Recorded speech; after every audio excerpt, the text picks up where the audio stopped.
Olá, gente. Boa noite. Terceiro bloco da live é Bíblia e Sexualidades com a Letusa Leite. E vamos aqui nos encaminhando para o final, né? Depois de tantas questões que abordamos, vamos nos encaminhando para o final, tá bom? Esperar a Letusa chegar para a gente dar continuidade à conversa. Flávia. Olá, Flávia. Josi Marques, Capinã, meu querido. Jefinho, meu brother. Gente, Jefinho faz umas pizzas deliciosas. Jefinho é da comunidade anglicana também. Nesta cidade, procurem Jefinho. Olá, Ali. Esperar um pouquinho o povo chegar, né? Somos 8 ainda. Estávamos em. E, né? O povo, gente, que povo paciente, né? Que povo é, generoso com a gente, né? Samanta, minha querida, me diga aí. Você não me respondeu se você aceita ou não o convite. Eu não vi a resposta. A pessoa fica assim assediando a outra em live, assim abertamente. Como é que pode? É, valeu. Wilma, bem-vindo, bem-vindo Olha, o todo mundo que Ilma está chegando por aí. foi presidente da UFES, faz filosofia na UFES. Beijo, meu amor, saudades. Ale, é, então já somos três, eu acho que dá para retomar. Veja, quando você terminar essa questão que você está colocando, eu quero pegar a palavra um pouco para falar sobre esses textos também, tá bom? Tá. Eu só quero finalizar dizendo assim, ó. O que é importante para mim a gente observar no texto bíblico? A experiência da sexualidade transgressora no texto. No texto, há uma coisa muito. Eu citei Tamar, mas é assim: Cântico dos Cânticos é uma experiência de sexualidade transgressora também, né? É a possibilidade do amor ser vivido em várias dimensões. Isso aparece no texto bíblico. E aparece no texto bíblico por uma simples questão, gente: isso é da vida. Isso é das pessoas, né? Deixa eu usar a ciência para dizer que a homossexualidade, existe a homossexualidade. Deixa eu falar mais do que a homossexualidade, tá? A experiência de sexualidades alternativas existe entre animais. Essa coisa de padronizar e formatar não é um problema de Deus, é um problema nosso. É a gente que padronizou e formatou esse negócio, certo? Então, assim, é importante perceber o que a Bíblia, ela não necessariamente corresponde a uma sexualidade formatadinha, apesar desses textos. Apesar desses textos. Eu falei aqui de Jonatas e Davi, falei de Cantares de Salomão, falei de Tamar. Cantares é uma coisa belíssima, é uma sexualidade também fora da norma, né? A gente fica bem entre as entrelinhas, o que, que acontece ali de fato, provavelmente, inclusive, com violência e tudo mais. É um texto muito interessante de se discutir, mas o que se sabe quando se lê aquele texto é que não é uma sexualidade normativa, gente. Não está dentro do padrão, não está formatadinho, né? E assim, mesmo a sexualidade normativa, né? Eu lembro de André Cisne Moscoff, um amigo, aquele das viadagens teológicas do texto, tá? Que eu mostrei para vocês, né? André sempre diz assim, gente, a sexualidade normativa cabe muita coisa dentro, o que a gente chama, né, de heterossexualidade não é igual para todo mundo. Tem muita coisa diferente aí dentro disso, né? Então, quando eu Uhum. leio a Bíblia, é essa experiência de leitura que a gente faz com a Bíblia e com muitos outros textos, de perceber que a Bíblia não é um conjunto de regras e normas que se aplica, né? São princípios de vida que estão ali no texto e que eu preciso recolher esses princípios e dialogar esses princípios para que ele produza vida para outras pessoas. E não utilizar a Bíblia para legitimar a violência a homossexuais, a travestis, a transexuais, para que pessoas morram e sejam violentadas nas ruas em nome de Deus. Né? Então, esse Deus, o Deus homofóbico, transfóbico, não me serve. Se serve a você, continue lendo, continue fazendo o seu negócio. Agora sim, a gente vai combater ele do início ao fim. Mas assim, a mim não é o Deus que me serve. E não é o Deus ao meu ver, o Deus da Bíblia. Apesar de entender, eu citei aqui um livro, Deus, uma biografia, que todo mundo tem que ler, principalmente nesse tempo de disputar Deus. Porque a gente percebe que a Bíblia não tem só um Deus, tem muitos deuses ali dentro. Deuses no sentido de que Javé tem muitas faces ali dentro, né? Deus tem muitas faces. E se a gente pegar Jesus, Jesus é uma face muito maravilhosa para a gente reler a face de Javé, já que somos cristãos, e para a gente entender também como é que a gente pode se situar no texto bíblico a partir dele. Eu vou pegar o carregador, viu? Para fazer aqui, porque eu pensei que a Pronto, live ia ser na internet, no computador, inclusive. Eu vou tá. pegar o carregador, mas eu estou lhe Eu ouvindo, vou eu estou tomar a aqui. palavra aqui, ok. Alguém pediu para falar sobre Sodoma e Gomorra, né? Que é Ah, considerado por muitos um dos textos interditos sobre sobre as sexualidades da comunidade LGBT, mas a própria Sagrada Escritura dá uma explicação do que é Sodoma e Gomorra, né? Então, a história da leitura desse texto vai pelo caminho da condenação da sexualidade LGBT, mas a Sagrada Escritura, ela própria explica que ali é uma questão de hospitalidade e não da sexualidade em si. Eu falei que a própria Bíblia, depois no Machado da Caminhada, é, faz uma revisão do olhar sobre as coisas. Então, dentro do próprio Primeiro Testamento, ou Antigo Testamento, como a gente diz, esse texto é explicado pela própria Bíblia como um pecado pela falta de hospitalidade. Aí vocês podem dizer, não, isso é muito pouco. Não é muito pouco, porque a hospitalidade é um dos pilares da espiritualidade do povo judeu, faz parte daquela cultura, né? A hospitalidade. E então ferir a hospitalidade é ferir uma questão identitária do próprio povo judeu nesse sentido.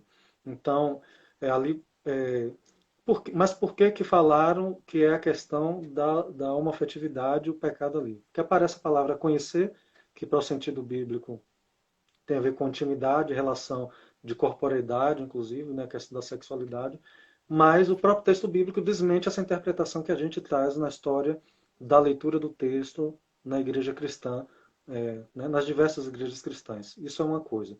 Sobre o código de santidade de que a Letusa falou, é, tem esse texto que eu falei aqui, né, que eu apresentei, o que a Bíblia realmente diz sobre homossexualidade, é, que traz uma coisa muito interessante. Por exemplo, ele diz assim, na língua hebraica tem dois termos distintos para coisas parecidas, não é?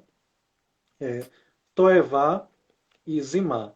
Toevá diz respeito a uma questão de uma falta de etiqueta, né? E aí uma etiqueta ligada, um comportamento que não é bem visto, nesse caso aplicado para o Código de Santidade. O que é que o Código de Santidade prevê? O Código de Santidade prevê uma distinguir Israel das outras nações que não têm Javé, Jeová como seu único Deus, né? Então, se essas outras comunidades têm essa experiência dentro do culto da relação homoafetiva ou lésbica, né? Não sei precisar agora, no seu culto, Israel então vai ser, no seu culto não vai ter isso, porque para distinguir essa relação de Deus com Deus, daquele povo em relação ao povo de Israel.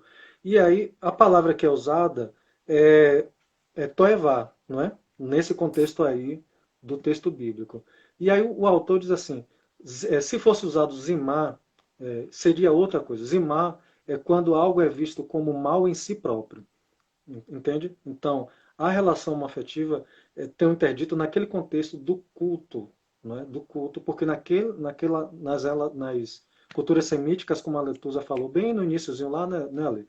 Tem essa questão dos cultos, é, como é que você usou o adjetivo? Dos fertilidade, cultos, culto da isso, fertilidade. da fertilidade, exato, né?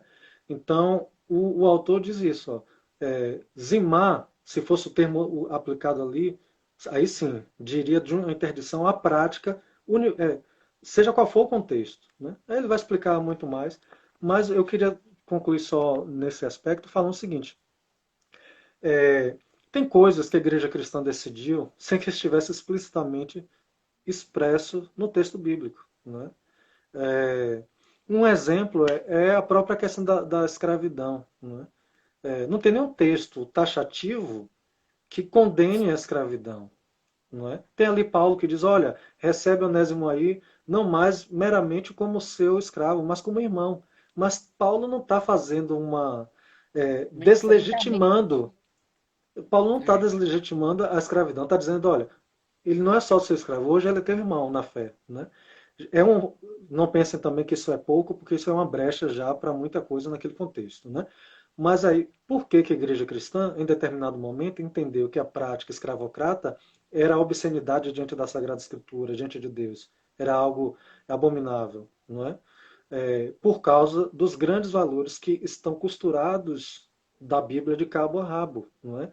Que a gente lê a Bíblia, pega o espírito da Bíblia e diz, não, isso aqui não é compatível com o espírito da Bíblia. Não podemos continuar nessa caminhada. Que a gente pega o espírito que anima aquele texto, entende?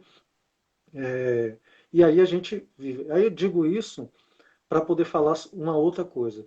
É, a gente tem que ter chaves hermenêuticas, né? Chaves de interpretação da coisa. E uma chave da qual a gente não pode abrir mão é o ministério de Jesus. Eu ia falar Ministério Público de Jesus, que é um termo da teologia, mas o pessoal liga logo ao Ministério Público. Nesse tempo que a gente está vivendo, não é tão legal assim, não. É, mas o ministério de Jesus. A gente não vê Jesus dizer uma palavra sobre isso. Alguém até disse, por que que Jesus não falou, né? Colocar nos comentários. Por que que Jesus não falou sobre isso, né? A gente pode fazer diversas inferências. Mas uma grande inferência, que é mais óbvia que a gente pode fazer, Jesus não diz uma palavra de condenação sobre esses aspectos, né? Entende? Então, pegando o ministério de Jesus, que é um ministério que abre portas, um ministério de acolhida, um ministério de soerguimento, de libertação, é, a gente tem um caminho aberto para uma série de coisas. Né? Foi aberto para a escravidão no século XIX, para o combate à escravidão, e agora diversas igrejas fazem isso em relação à LGBTfobia. Né? É, então, tem um irmão aqui, Alex Araújo, dizendo coisas maravilhosas. Gente, eu vou passar. Aletudo, você quer retomar esse, sobre esse ponto ou a gente passa para a última e eu questão? quero falar algumas coisas que você falou que eu acho importante de dialogando com você, né? Eu quero Uhum. lembrar, falando desse espírito e princípio da Bíblia, porque a minha dificuldade, gente, em falar dos textos hoje, e eu fiz isso várias vezes, quem foi meu aluno de teologia sabe disso, e na comunidade em Adriano eu fiz isso algumas vezes, de abrir o texto e ler. Eu faria isso com vocês, abrir o texto de Sodoma e Gomorra, prepararia e falaria, só que essa live a gente não tinha condição de fazer isso Sim, também, porque trabalhar um exato. texto bíblico a gente está falando da passando porque a gente está falando de muita coisa. Trabalhar um texto bíblico, quem trabalha com exegese de texto sabe que é trabalhoso, é uma coisa deliciosa. Mas assim, eu falei de Tamar também muita passando. Se eu for abrir o texto para a gente conversar, é muita coisa que sai. É uma live para cada texto e olhe lá, se dá. É uma live tipo essa, 3 lives em uma. Mas eu queria falar desse espírito da Bíblia, que tem algumas coisas muito importantes, por exemplo, né? Por exemplo, a Bíblia fala o tempo todo em direito e justiça. Tem pelo menos 2 palavras hebraicas e que circundam assim. Se a gente colocar ela, pegar uma Bíblia hebraica e colocar que é Mishpat Tzedakah, né? Uma tá pensando mais o direito, outra tá pensando mais a justiça. São 2 palavras que estão e isso, gente, não é justiça divina, tá? É direito e justiça aqui para todos nós. Os profetas, que é grande parte do Antigo Testamento, é profeta, na tradição da qual Lucas insere Jesus, né? Na tradição profética, a tradição profeta lida o tempo inteiro. Direito e justiça é uma coisa fundamental, fundamental dentro do texto bíblico. Então, para a gente falar de LGBT, de qualquer uma dessas experiências, a gente tem que falar muito mais de direito e de justiça do que de norma. Vamos lembrar o que Jesus fez com as normas. Vamos lembrar o que Jesus fez com o sábado. E por que isso? É porque a norma não é importante? Não, não é porque a norma não é importante, tá, gente? Inclusive, assim, a norma do sábado é uma norma importantíssima no texto bíblico, que eu gosto, inclusive, de resgatar os nossos dias. O sábado, ele é ele é uma. Tinta tá dizendo alguma coisa ali. Eu fico querendo ler o comentário do povo e falando, viu? Tá difícil aqui. Mas eu vou falar. Vou tentar falar e me desligar. Então, observe. A norma do sábado é uma teologia do descanso. não é do descanso só das pessoas. Você tem um ano sabático para o descanso da terra, para o descanso dos animais. Quem trabalha com terra sabe que se você produzir, produzir, produzir e não descansar, a terra não produz mais, né? Então, como eles estavam em uma experiência agrária, né? A experiência, a teologia do sábado é uma coisa belíssima. Um dia a gente pode fazer uma live também sobre a teologia do sábado. Olha quantas lives surgiu aqui só dessa. Porque é uma coisa Jesus. belíssima para os nossos dias, inclusive para o mundo do capital, onde não há descanso, só há produção. E as pessoas estão adoecendo de estresse, adoecendo fisicamente, adoecendo psiquicamente, né? Agora, com a Covid, todo mundo teve que parar, né? Todo mundo teve que parar. Mas no o cotidiano da gente, a gente sabe que nesse mundo do capital, pesa a consciência quando a gente para. Então, resgatar a teologia do sábado é uma coisa importantíssima. Mas tem um momento que o Espírito. E aí tem uma coisa que a Bíblia fala sobre o espírito da lei e a letra da lei, né? Toda lei, ela não é só um texto. Ela tem uma razão de ser, o que a gente chama de espírito da lei, que quando a gente lê um código legal, a gente tem que perguntar por que essa lei existe. É como hoje, quando a gente lê, a gente já ouviu falar de desobediência civil. Por que a gente pratica desobediência civil? Não é porque a lei não serve, é porque o espírito da lei está sendo negado com a própria lei. Então, a teologia do sábado é uma teologia de descanso para quê? Para garantir a vida. Só que na época de Jesus, o que a galera estava fazendo com o sábado? Se o cara estiver ali morrendo, você deixa morrer porque é sábado. Aí Jesus diz, Jesus transgride o sábado, Jesus faz desobediência civil, é bom lembrar disso, né? Jesus faz desobediência à lei religiosa da época. Se a gente for pensar direitinho, Jesus faz desobediência àquilo que a gente chama de Bíblia hoje. Jesus desobedece, né?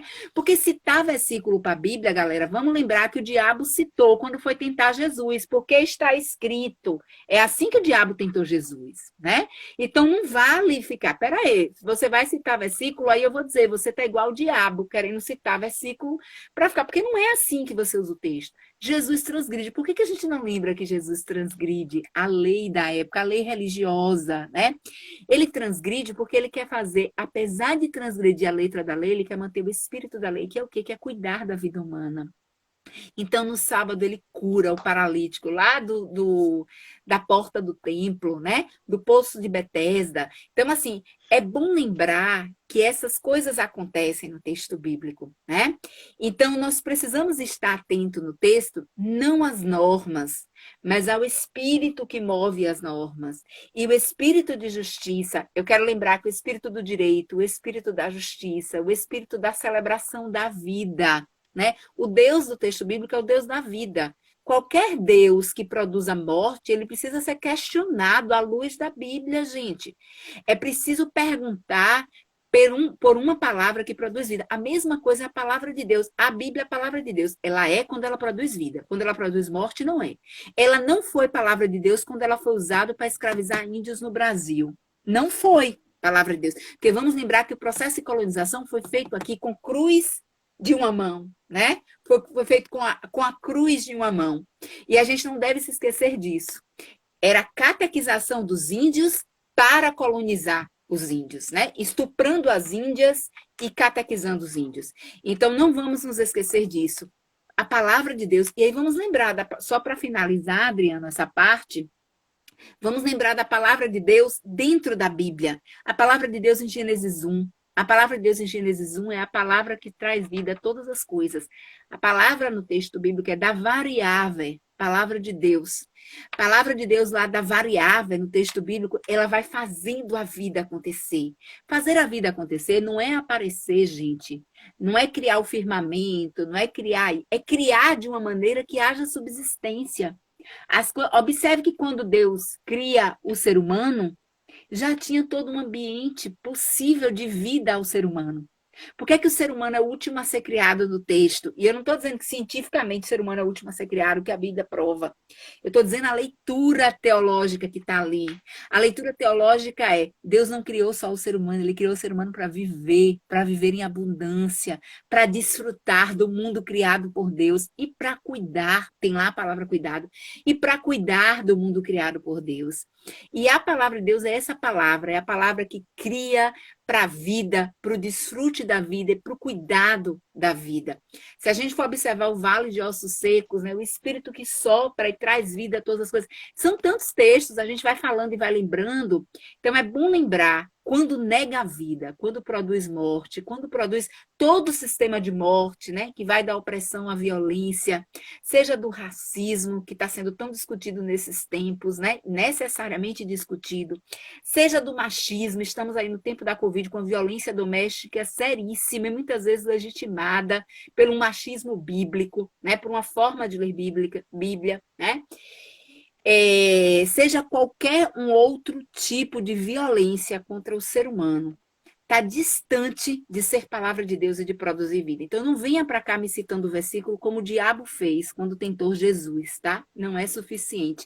É preciso se comprometer com uma teologia que faça com que Deus seja realmente na nossa vida um Deus que produz vida, nas nossas palavras e nas nossas ações. Amém. Aleluia. Gente, é só dizer, só para encerrar esse tópico, temos uma última questão. Eu tenho dois textos sobre essa temática, estão lá no meu blog, adrianoportela.wordpress.com, tá joia? Esses textos foram textos que eu utilizei no concílio da Diocese Anglicana de Recife, quando discutiu o casamento igualitário, né? E depois no Sínodo da Igreja em Brasília, para a Igreja do Brasil inteiro, quando votou favoravelmente ao casamento igualitário, né? Matrimônio igualitário. Desde 2018, a Igreja Anglicana realiza o matrimônio igualitário no Brasil. E então esses dois textos eu tive felicidade de ser assessor e poder refletir lá com o pessoal. Depois de uma caminhada de 20 anos que a igreja refletia, né? Eu não sou aqui a Coca-Cola, né? A igreja já refletia há 20 anos. Eu cheguei no momento final e tive a graça de ser quem assessorou no último momento. É, vamos passar então para a última questão. E obrigado a vocês por terem resistido até aqui. Povo da resistência e o povo dessa live, viu? O povo dessa live é o povo da militância, apaixonado e resistente. Exato. Vejam bem, como esse tema chega à sua vida, né? Esse tema Bíblia e sexualidades, né? E quais marcas ele acrescenta à sua história, né? O que é que você, como é que isso se entremelha com sua própria existência? Tá. Deixa eu dizer algumas. Tem tanta gente nessa live, Adriano, e gente que participou da minha vida em muitos momentos, né? Tem Jefinho aqui dizendo que me ama, também lhe amo, meu amigo. Os nossos amores, eles são construídos em tempos diversos, de formas diversas, a gente se reencontra, né? E o amor permanece, tá lá, né? Tá lá daquele jeito que construímos, porque construímos amores diversos também na vida. E aí tem muita gente aqui que eu conheço há muito tempo, gente mais recente, né, que faz parte da minha vida com muita intensidade, hoje, gente que fez parte da minha vida com intensidade em outros momentos. Mas eu quero dizer para vocês, né, tem Nete, parece que Nete é a minha coordenadora lá do IFBA, não sei se é, se for, um beijo para você, meu amor. E aí, gente que faz parte da minha vida hoje, são experiências de amores distintas, mas de muitos amores aqui. E isso é uma coisa maravilhosa, principalmente em tempos em que a gente não está podendo se ver, se abraçar, se amar como a gente gosta, né? Como eu gosto de me aproximar das pessoas e viver os nossos amores próximos. Então, é um momento assim, e aí eu agradeço muito a Adriano por conceder, né, essa oportunidade para a gente. Eu não sei se o mundo está gostando, mas eu estou amando estar aqui, eu estou gozando. É uma experiência de sexualidade, assim, de gozo. Estar aqui com vocês e estar vendo tanta coisa bonita que vocês estão escrevendo.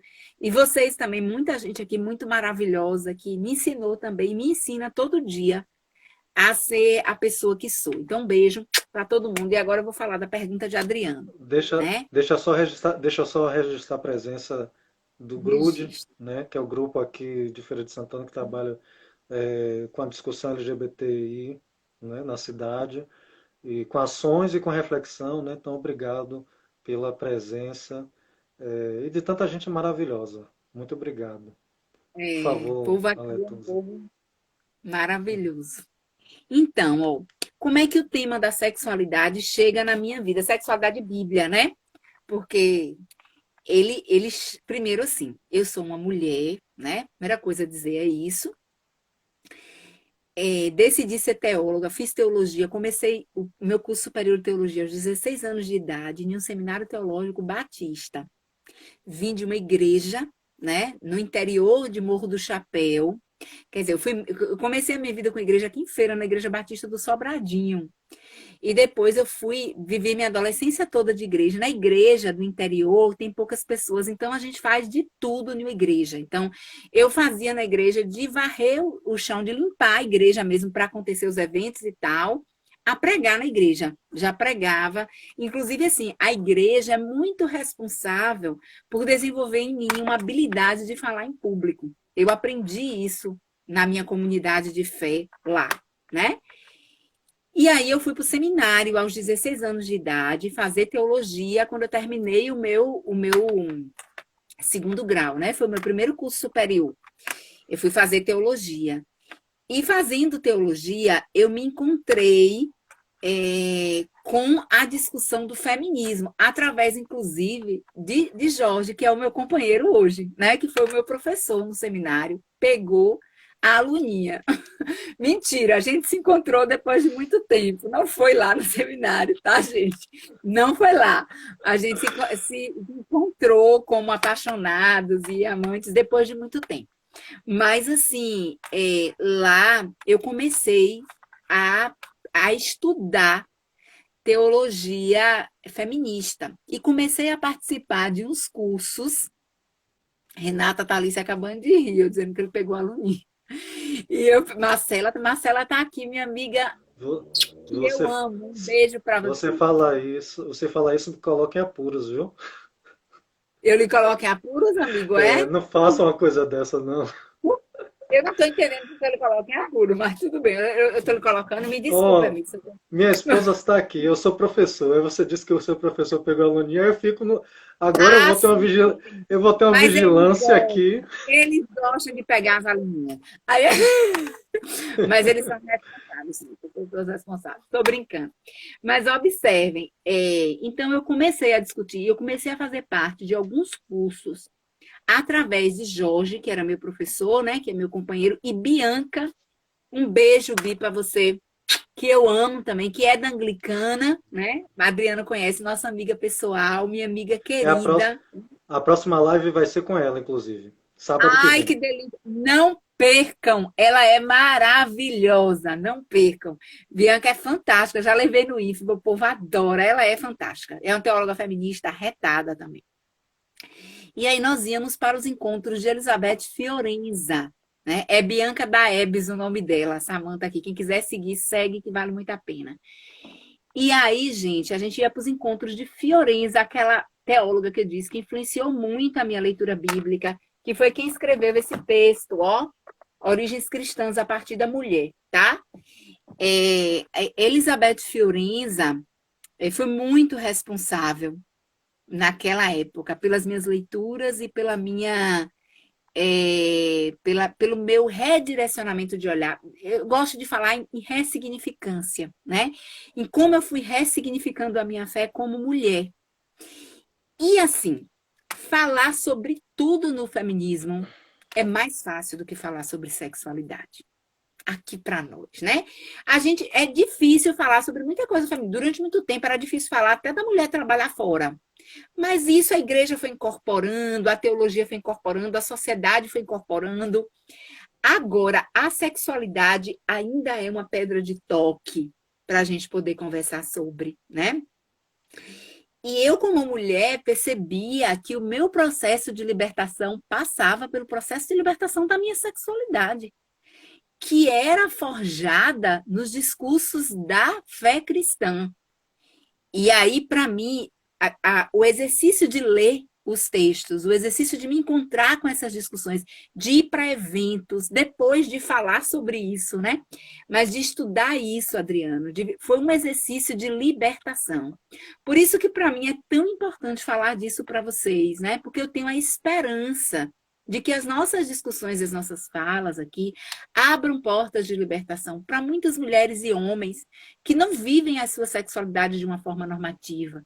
Que não vivem a sua sexualidade de uma forma normativa, não porque é uma opção, porque a sexualidade é uma experiência na nossa vida que tem uma trajetória também. A gente fala de orientação sexual, né? Eu gosto da palavra orientação. Porque a palavra orientação, eu não gosto da palavra opção.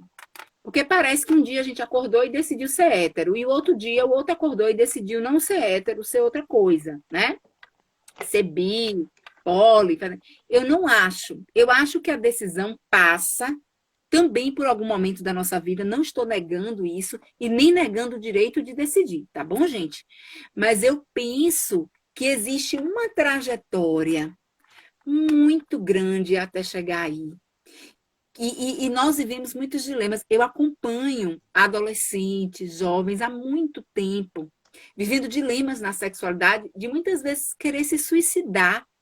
E nesses dilemas, estava lá o discurso da fé, o discurso da religião, né? Sem saber o que ele fazia com ele, porque ele queria seguir a Jesus. Era uma pessoa de fé, queria, mas se sentia nojento, se sentia mal, se sentia uma desgraça humana, porque tinha desejo, era um homem e tinha desejo por outro homem, era uma mulher e tinha desejo por outra mulher, era uma mulher e não sabia viver a sua sexualidade dentro das normas e padrões. A palavra orientação diz que muitas coisas orientam a nossa sexualidade, né? E a gente sabe que orientam. Eu gosto de pensar na orientação porque a orientação tira a determinação, né? Nada determina, muita coisa orienta e nada é determinante. Por exemplo, a biologia. A biologia orienta a nossa sexualidade. Quem é mulher sabe que a gente tem um ciclo hormonal, né? E que em um ciclo tem mais desejo, em outro ciclo menos. Né? A gente tem um movimento de corpo aí que a gente fica sujeito aos hormônios da gente, que são indecentes, às vezes, né, com a gente. Olhe lá, TPM, tanta coisa. Tá lá, ela constitui a nossa sexualidade e orienta, mas ela não é determinante. As questões sociais, elas orientam a nossa sexualidade. Gente, aqui para nós, se nós vivêssemos em um mundo onde todo mundo pudesse viver a sua sexualidade, onde não existisse uma norma sexual, um padrão sexual, é claro que muita gente aqui que se diz hétero não seria hétero. Eu, por exemplo, provavelmente teria vivido outras experiências de sexualidade, gente. Então, assim, pelo amor de Deus, isso é uma experiência, isso é uma coisa, para mim, básica de ser entendida. Não sei se para vocês, mas para mim é muito tranquilo de entender isso, né? De entender que existe um movimento social que nos desenha também. Agora, ele também não é determinante, porque muita gente não conseguiu entrar nessa caixa desse movimento social e sofreu muito para não entrar. E parte grande desse sofrimento, gente, dessas pessoas é por causa do discurso bíblico religioso. Porque não tem nada pior do que ser rejeitado por Deus. Então, quando essas coisas chegam na minha vida, elas chegam na minha vida me libertando, né? E chegam na minha vida também na experiência de muitas mulheres e homens que chegam sofrendo junto por não viverem uma sexualidade. E que a gente tentava juntos descobrir maneiras de ler a Bíblia, descobrir maneiras de ser de Deus, como somos, e aprender, porque também para a gente é uma descoberta, um aprendizado, aprender a ser aceito por Deus, apesar de ser indecente, como tem gente aqui dizendo que eu sou indecente, eu adoro, não tem um problema. Mas eu quero dizer que essa indecência me custou preços na vida. Não foram pequenos. E olhe que eu não tenho uma sexualidade. Até hoje, a minha experiência de sexualidade é heteronormativa. Até hoje. Não sei depois de hoje o que será, tá, gente? Eu sei que até hoje ela é heteronormativa. E eu sou uma mulher branca, né? A experiência da sexualidade da mulher negra é explorada de uma outra maneira na nossa cultura, bem mais perversa, diga-se de passagem, né? Que vale muito a pena discutir. Vale muito a pena discutir. Mas mesmo assim, para mim, foi sofrido, então imagino, né? E eu acompanhei muitas mulheres em processos de aborto. É um tema que a gente precisa discutir um dia. A gente precisa, talvez, discutir isso. Eu já discuti isso na UF, discuti isso em alguns lugares. Mas, assim, é um processo, gente, extremamente doloroso. extremamente sofrido. Mulheres que viveram clandestinamente a experiência do aborto, né? Então, a experiência desse tema, Adriano, é a experiência de viver, de acolher, de poder acolher as pessoas a partir de uma experiência de um outro Deus, né? De um Deus que tem braços e mãos e rosto, que ama, que acolhe, que abraça, de uma Bíblia que é palavra que produz vida e não morte, né? De uma experiência de cristianismo que chama para junto, não chama para junto para ser cristão, sabe? Muitas dessas pessoas que eu acolhi, que não necessariamente foram de igrejas ou estavam em igrejas, tá? Não é importante para mim se estava, mas eu fiz como uma experiência cristã. Isso faz parte para mim de ser cristã. Aliás, é quando eu me sinto mais cristã na vida. É quando eu estou acompanhando o sofrimento de alguém e eu posso usar a palavra de Deus, a Bíblia, para acolher essa pessoa, né? E aí eu quero dizer para vocês, nesse momento não importa a norma, não importa o certo, não me importa. Quem trabalha comigo já sabe que eu sou do campo da filosofia. Então, certo e errado para mim são categorias que ou elas não servem ou elas são absolutamente questionáveis quando elas servem para algumas coisas, né? Porque às vezes servem como categorias. Mas assim, não, isso não é a coisa mais importante da vida. A coisa mais importante da vida é viver abundantemente. Viver de maneira que o outro também viva. Quando eu falo de viver, não é uma. Eu queria que a minha fala aqui fosse entendida como uma experiência também sociocultural, não como uma experiência de uma religiosidade em si mesmada. Em si mesma. Eu estou falando do encontro com o outro, né?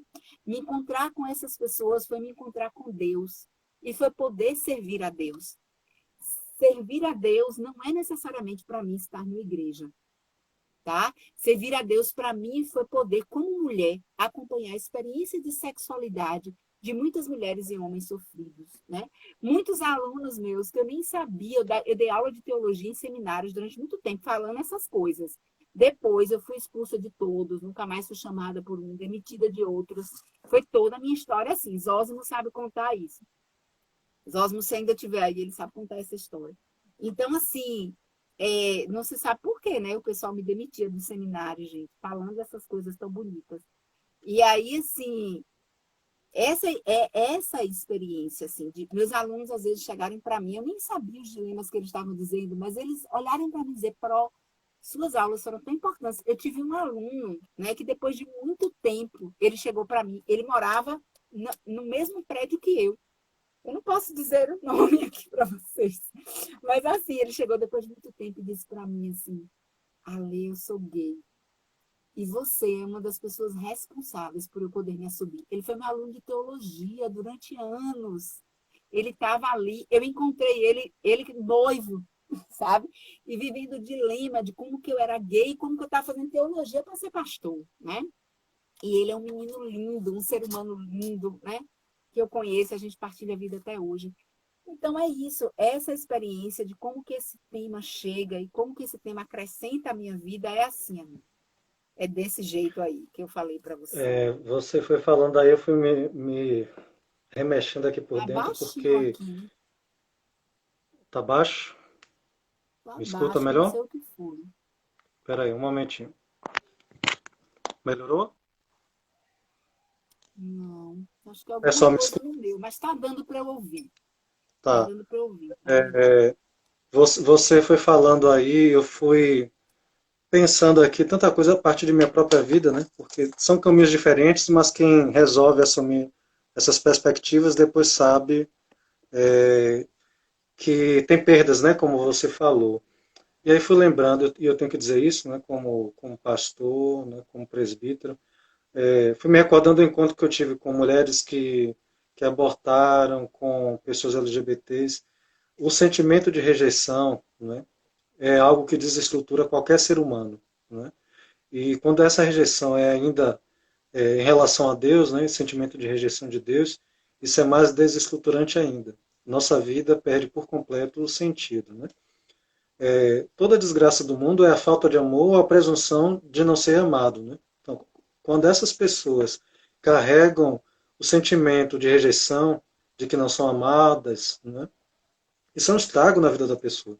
E aí as narrativas de suicídio são diversas, né? Eu já encontrei diversas. Então, o papel da pessoa de fé, do pastor, da pastora, necessariamente tem que ser um evangelho da acolhida, nunca da condenação, né? Deve ser da acolhida e do abraço, muitas vezes sem palavra, porque a gente muitas vezes não tem palavra diante dessas situações, né? E aí queria trazer dessa sua fala sobre saída de seminário e tudo mais, porque eu também fui expurgado do paraíso, ou melhor, eu resolvi, eu resolvi fazer as malas e sair do paraíso, eu dizer assim, né? É, nós tem uma frase de Nietzsche que sempre me vem, né? Nunca é alto demais o preço que se paga por pertencer a si mesmo, né? Perfeito. A gente se estilhaça todo no primeiro momento, mas é engano quando isso é destruição. Não é destruição. Isso é recomposição de cenário, né? Isso é uma refeitura de mosaico, é uma tela nova, é um cenário novo. E eu estou dizendo isso porque essa semana para mim foi muito importante. Primeiro pela escuta de uma pessoa LGBT que eu tive a oportunidade de ajudar. E agora essa pessoa trilha caminhos tão bonitos, né? Fazendo coisas fantásticas. E eu ouvi da pessoa, disse assim, poxa, né? A pedra que os pedreiros rejeitaram, né? Tornou-se agora a pedra angular. Seria, né, se tivesse sido a pessoa descartada por causa da sexualidade, né? E hoje faz socialmente um papel formidável, né? E também lembrando, as pessoas vão e voltam, né? Ou não voltam. O importante é que a gente esteja inteiro no sentido de nos sabermos amados e nos amarmos, né? É isso. Gente, eu vou dizer só duas coisinhas para encerrar e passar para a Letusa fazer a declamação de um poema, né? E ela dizer a palavra de agradecimento. Eu vou agradecer já e vou deixar que ela faça a última palavra de agradecimento. Então, essas lives têm sido todos os sábados, às 18 horas, com temas sempre relevantes como esse.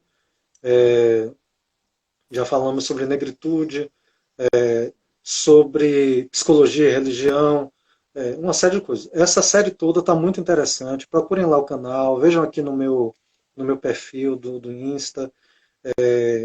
Por favor, eu sei que vocês vão gostar, é muito boa a série. Semana que vem é com Bianca da Ebs.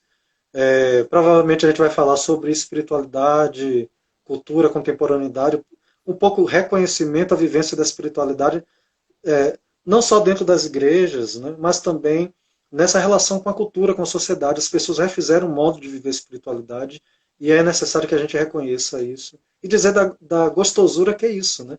Como é bom a gente falar com Deus através da MPB, né, da literatura, né? Então, eu acho que vai ser um pouco isso. Deixa eu fazer meu momento proselitista. Nunca fiz aqui na série de lives, mas hoje eu me senti muito, muito instigado a fazer. Para quem deseja viver momentos de devocional, né? Aqui na rede também, não necessariamente indo na igreja anglicana, mas aqui na rede, às quintas-feiras nós temos feito na página da comunidade anglicana de Feira de Santana uma oração chamada Oração do Ressuscitado. Quintas-feiras às 19 horas no Facebook. Vocês podem encontrar essa página aqui no meu Insta também, vocês vão procurando aí, vocês vão achar.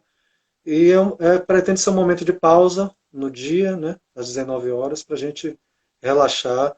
E as reflexões são desse tipo, né? A gente partilha a palavra um pouco ali, meia hora de oração, meia hora necessárias para respirarmos, né? Então, quem quiser participar, ou quem quiser depois também conhecer de perto a Igreja Anglicana, procura ler, ou me procura aqui, vai ser uma alegria. Eu acho que é importante, eu me senti às vezes constrangido de fazer esse momento, mas no tempo que a gente vive do Brasil, em que as igrejas têm feito um desserviço tão grande, por que não dizer de coisas bonitas que a gente vive, né? Então estamos de portas abertas, caso desejem. Não necessariamente para ser um de nós, né? Mas para algum momento que você quiser viver uma experiência como essa, está. Enfim, a Letusa, muito obrigado. Todo mundo que esteve aqui, muito obrigado. Deus abençoe abundantemente. Deus nos dê gozo e alegria. Né? É a bênção da noite. A Letusa, por favor, poema e seu agradecimento às pessoas. Pronto. Eu quero agradecer a você, Adriano, pelo convite, né? Dizer que é muito importante isso que você tem feito, né? Isso aqui faz parte E como que você mostra também, aproveita esse espaço para mostrar uma teologia que as pessoas às vezes não conhecem. Eu lembro que uma vez eu fui falar na UESC, parece que é a UESC, Jiquié, na Universidade Estadual de Jiquié, eu acho que é a UESC.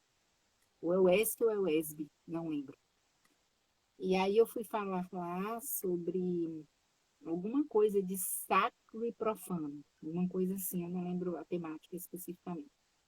E eu fui falar como uma teóloga feminista, né? Não fui falar como filósofa, né? Fui como uma teóloga. E aí as pessoas ficaram assim impressionadas de imaginar que existisse um discurso teológico daquela maneira.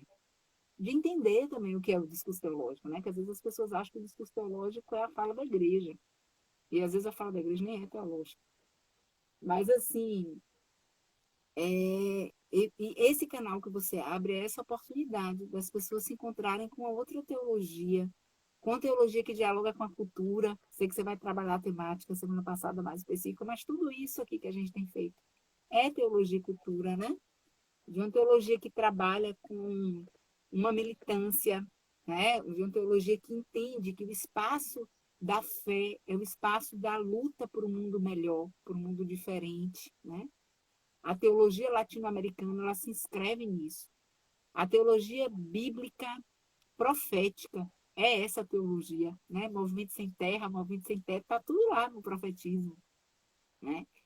E você resgata isso aqui nesse espaço e mostra para a gente que mostra para o mundo essa outra face teológica tão importante que as pessoas não conhecem. Todas as vezes que você fala, que a gente fala sobre isso, eu tenho certeza que algumas pessoas aqui talvez nunca esperassem entrar nessa live e ouvir as coisas que eu vi nessa live, né?